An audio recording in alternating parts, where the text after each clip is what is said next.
Buenas noches, amado de Cristo. Estamos aquí nuevamente para continuar con el estudio de Apocalipsis. Este sería el video número 16. El número 15 lo grabé en directo pensando de que tenía imagen, pero resulta que la computadora que utilicé, que es una computadora prestada, tiene algún problema y solamente se escuchó el audio. Así que le pido disculpas por esta situación, pero lo importante es que la enseñanza llegó a sus oídos. Pues bien, en esta ocasión, con la ayuda del Señor, queremos continuar.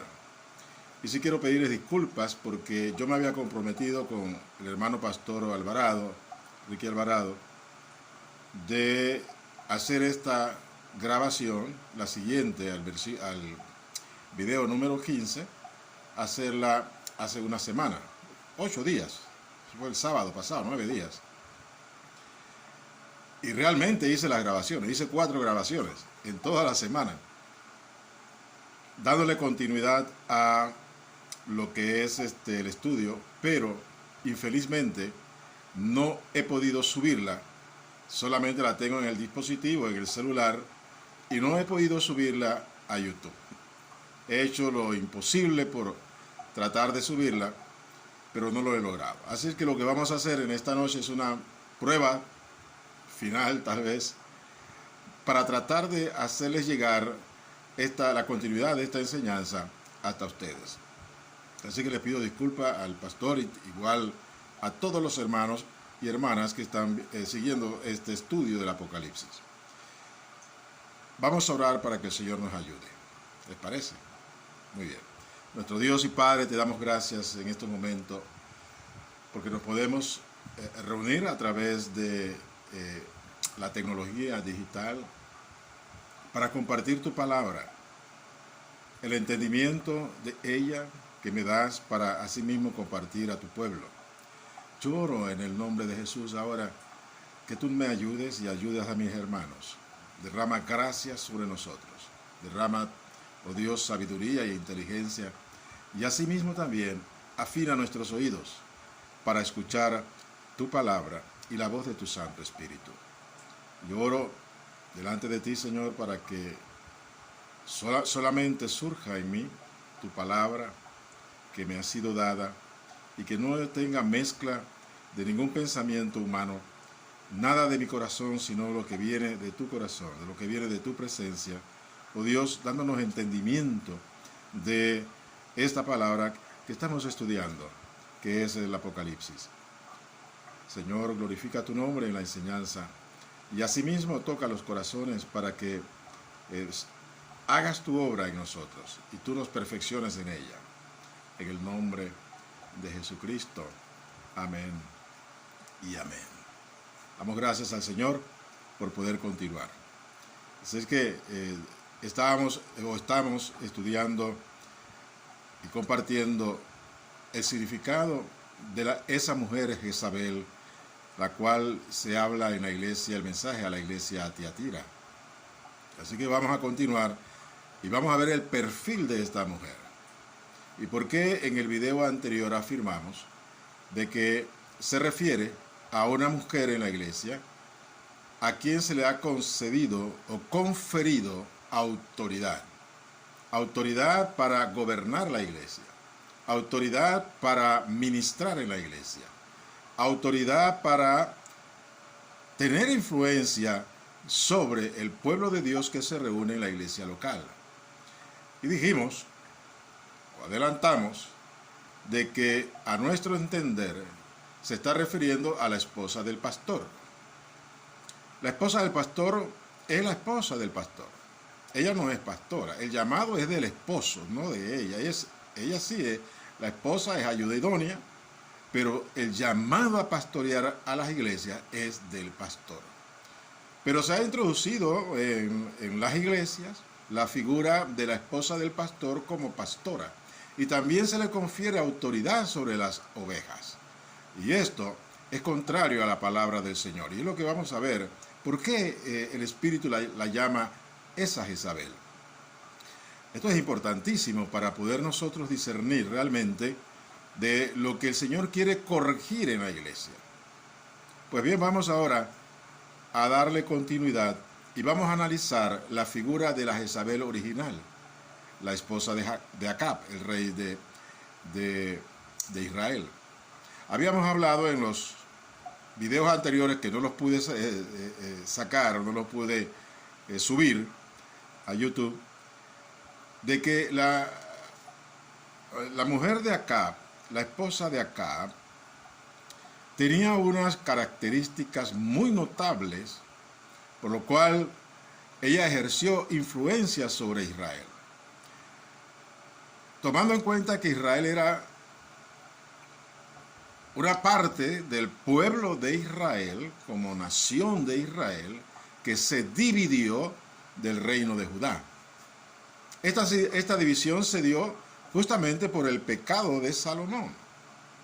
Salomón, en su pecado, Dios le dijo, el reino va a ser dividido, tu reino será dividido.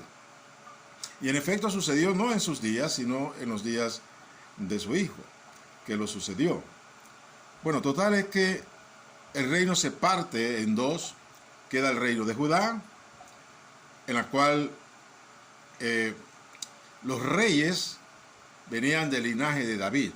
En el reino de Judá se mantuvo la línea davídica porque era necesario que así fuese, porque primero David fue ungido rey de Israel, y a David, el rey de Israel, se le dieron la promesa de que de su descendencia Dios afirmaría su trono, y el trono de David sería afirmado eternamente y para siempre.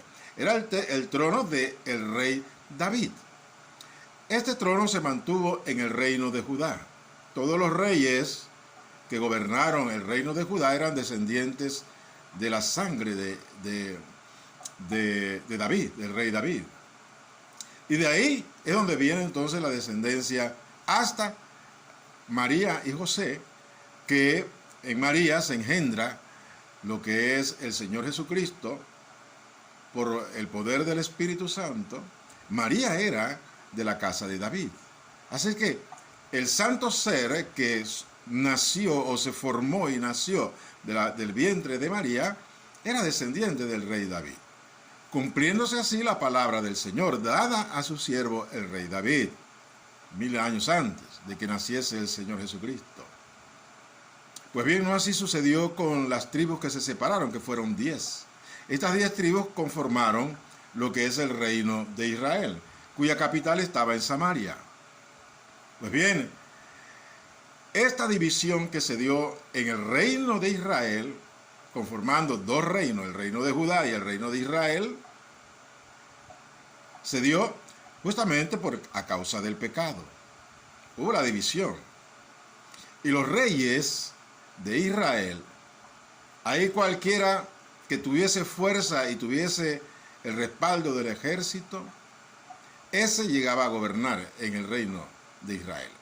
Ahí no había reinado en base a una dinastía, sino en base a lo que era, llegado el momento, la rebelión dentro de los capitanes o los jefes del ejército, o entre familias que peleaban, o siervos que peleaban contra sus amos, y así surgían los reyes de Israel. O sea, el reino de Israel estaba totalmente en desobediencia. Era producto de la desobediencia a Dios. Siguió creciendo este reino hasta que fue totalmente devastado y destruido por los asirios, que se los llevaron y los regaron por todas las naciones. Pues bien, uno de esos reyes fue Acab. Y vamos a ver algo de la historia de Acab y también de su esposa Jezabel. Vayamos al libro de Reyes, el primer libro de Reyes, en el capítulo 16. Ahí comienza la escritura, la palabra de Dios, a hablarnos acerca de la historia de Jezabel. Dice así la palabra del Señor en el capítulo 16, el versículo 29. Comenzó a reinar Acab, hijo de Omri, sobre Israel en el año 32 de Asa, rey de Judá. Asa comenzó a reinar en Israel. Israel, a pesar de estar apartado del reino de Judá, ellos comenzaron a mezclarse entre los pueblos cercanos. Hicieron lo malo. Todos los reyes de Israel hicieron lo malo delante de los ojos del Señor. Todos. Pero este rey hizo todo lo malo que hicieron los demás y no conforme con esto, hizo algo peor, que fue justamente casarse con una reina dedicada a lo que es la idolatría. Ella era hija de un rey idólatra. ¿Por qué eran de pueblos idólatras? Dice la Escritura, y reinó Acab, hijo de Omri, sobre Israel en Samaria 22 años. Y Acab, hijo de Omri, hizo lo malo ante los ojos del Señor, Jehová, más que todos los que reinaron antes que él. Ahí está la Escritura. Él hizo lo malo, y no solamente hizo lo malo, sino hizo lo malo más que todos aquellos que lo habían antecedido. Era un rey terrible, desobediente a lo que es la palabra del Señor. Él no se sujetaba a la palabra del Señor. Y por eso es que él comenzó a tener problemas serios con su esposa. Y es lo que vamos a ver. Porque un hombre, aunque ejerza una autoridad sobre parte del pueblo de Dios, si no está sujeto a la palabra del Señor, es presa fácil del enemigo que se levanta en contra de él. Y en este caso el enemigo es un enemigo muy sutil. Es un enemigo que es, tenemos que decirlo, que es el príncipe de las tinieblas. Este enemigo de nuestras almas, pues prácticamente toma control de la autoridad de este rey, de su reinado, porque es un rey débil. Y es débil porque no está fortalecido ante la presencia del Señor. Y esto es lo que ocurre con muchos pastores, que no están afinados y fortalecidos en el conocimiento de nuestro Dios. Y por eso permiten en sus vidas las influencias extrañas a su ministerio. No pueden cumplir con su ministerio porque están fuera de la voluntad del Señor. Totalmente fuera de la voluntad del Señor. Y en este tiempo, lo que el Señor nos está llamando a nosotros en la iglesia es que todos, desde el más pequeño hasta el más encumbrado dentro de las iglesias, y decimos encumbrados utilizando una palabra natural. Estamos hablando de la máxima autoridad de una iglesia, que es el pastor. El pastor es el primero que debe estar alineado con la palabra del Señor, obedeciendo su voluntad para estar firme y estar protegido. Al no estarlo, él entra en el terreno del enemigo de nuestras almas, quien lo va a seducir y lo va a engañar, sobre todo con la influencia de su esposa, que fue lo que sucedió. Él estaba haciendo lo malo, pero él toma una decisión, la decisión de, no satisfecho con que estaba haciendo lo malo, tal vez ni se daba cuenta que él estaba haciendo lo malo delante de los ojos del Señor. Y por eso es que él seguía siendo rey, reinando en Israel, pero sin ninguna comunicación con el Rey de Reyes y Señor de Señores. Y ahí es donde vienen los problemas dentro del ministerio santo. Cuando un pastor no cultiva su vida, su relación con Dios profunda, fuerte, cercana a Dios, el Señor lo deja. Y él, si bien está gobernando ovejas del Señor, pero él está apartado. No está en la luz, no está en la palabra de Dios, y por eso es fácil presa de cualquier desatino que pueda cometer en contra de la palabra del Señor. Y le parece lo más natural, le parece normal sus actitudes, porque él no tiene su conciencia vivificada a través de una relación estrecha con el Señor y lleno del Espíritu Santo, pueda percibir realmente el camino recto en el cual él debe andar. Porque es importante que como pastor, ángel de la iglesia, él conduzca a las ovejas por el camino recto. Pero si su camino está torcido, las ovejas también estarán por caminos de muerte, caminos torcidos. Entonces dice pues la Escritura que hizo más que todos los que reinaron antes que él. El 31 dice, porque le fue ligera cosa andar en los pecados de Jeroboam, hijo de Nabat, y tomó por mujer a Jezabel. Ya aquí la Escritura nos dice de que además de hacer todo lo malo, y le pareció ligero, muy ligera cosa, estar haciendo las cosas indebidas delante del Señor, sino que tomó a Jezabel como esposa. Jezabel tenía una característica.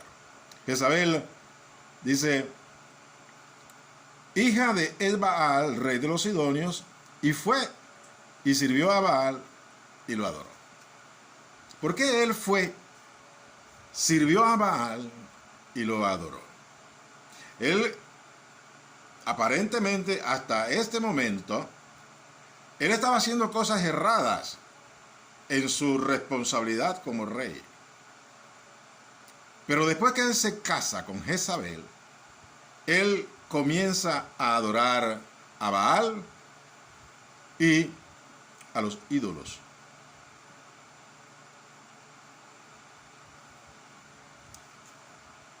¿Por qué a Baal? Baal era el dios de los sidonios. Y los sidonios, o Sidón, el rey de Sidón, era de nombre Et-Baal, que significa protegido de Baal. Era un varón protegido de Baal, un ídolo de gran renombre entre los pueblos cananeos. Era una potestad espiritual en la cual este rey estaba entregado. Si el rey estaba entregado, su casa toda también estaba entregada al servicio de Baal, al servicio de este ídolo. Y viene Acab y escoge a la hija de este rey, una mujer de sangre real, una mujer acostumbrada a ejercer dominio sobre sus súbditos, una mujer que al estar tan encumbrada en el reino de Sidón, por ser hija del rey, era una princesa. Así es que ella tenía esa característica de mujer dominante, de mujer de tomar armas, una mujer que tomaba decisiones porque la respaldaba su sangre real, su posición ante el pueblo de Sidón. Así que acá viene y la toma por esposa. Y esta esposa, no por ser llamada a ser esposa de Acab, se hizo sumisa. No, todo lo contrario. Aquí ya comenzamos a ver en esta porción que el rey Acab era débil en su carácter. Y este es uno de los problemas que muchos pastores pueden tener. La debilidad de carácter, pero el carácter no del hombre natural, sino el carácter de un hombre de Dios. Un hombre de Dios debe estar dispuesto a estar apegado a la palabra de Dios, a sus principios y a sus mandatos. Y debe ser inflexible en cuanto a estar alineado con la palabra del Señor. Eso es el verdadero carácter de un siervo de Dios. No apartarse de la palabra de Dios, para nada y por nada. Que mantenga definitivamente la decisión de servir al Señor que le ha llamado al ministerio. Eso es tener carácter. Un carácter íntegro. Un carácter que realmente agrade al Señor. Que sea presto en servir